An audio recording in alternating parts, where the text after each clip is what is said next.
മികമായിട്ടോ ഉള്ള പരിഹാരങ്ങളൊന്നുമല്ല. നമ്മൾ ഇന്ന് പറയുന്നത് പൊതുവെ ജനറലായിട്ട് എല്ലാവർക്കും ഒരേ സമയം എഫക്റ്റ് ആകാൻ പോകുന്ന, എല്ലാവർക്കും വളരെ പ്രയോജനം ചെയ്യുന്ന ഒരു കാര്യം.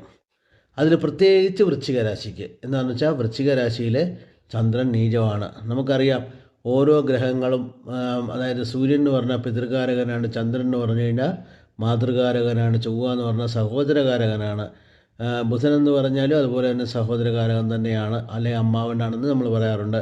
അതുപോലെ തന്നെ വ്യാഴം എന്ന് പറയുന്നത് പിന്നെ ഗുരുവാണ്. പിന്നെ ശുക്രൻ ഭാര്യയാണ്. അതുപോലെ ശനി എന്ന് പറയുന്നത് നമ്മുടെ വീട്ടിലെ നമ്മുടെ സബോർഡിനേറ്റ്സാണ്. അപ്പം ഈ ഓരോ ഗ്രഹത്തിനും ഓരോ ജീവകാരകത്വങ്ങളുണ്ട്, അത് നമുക്ക് നല്ല അറിയാം. അതുപോലെ തന്നെ പിന്നെ ഓരോ ഗ്രഹത്തിൻ്റെ ന്യൂമറോളജിക്കൽ നമ്പറാണ് സൂര്യൻ 1, ചന്ദ്രൻ 2, ബുധൻ പിന്നെ വ്യാഴം 3, രാഹു 4, 5 1 ബുധൻ, 6 ശുക്രൻ, 7 കേതു, 8 ശനി, 9 ചൊവ്വ. അപ്പം ഈ